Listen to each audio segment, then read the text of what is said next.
Welcome. In front of me is a Google Pixel 8 Pro, and today I will show you how you can boot this device into recovery mode. So to get started, we're going to hold our power button and volume up at the same time to get the boot options, and then you want to select power off. When the device turns off, I recommend giving it a couple seconds of just kind of being like this.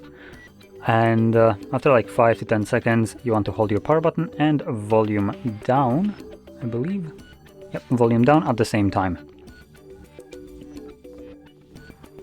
And this should almost immediately boot you into the boot mode. So in here, using your volume buttons, you want to select recovery mode, so it's visible right here, and then confirm it with the power button.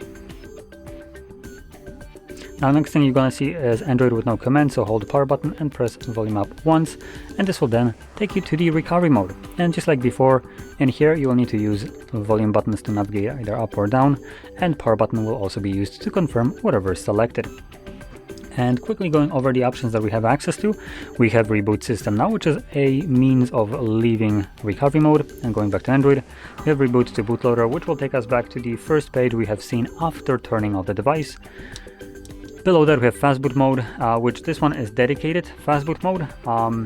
The first page that we see after turning off the device is also considered a Fast Boot Mode.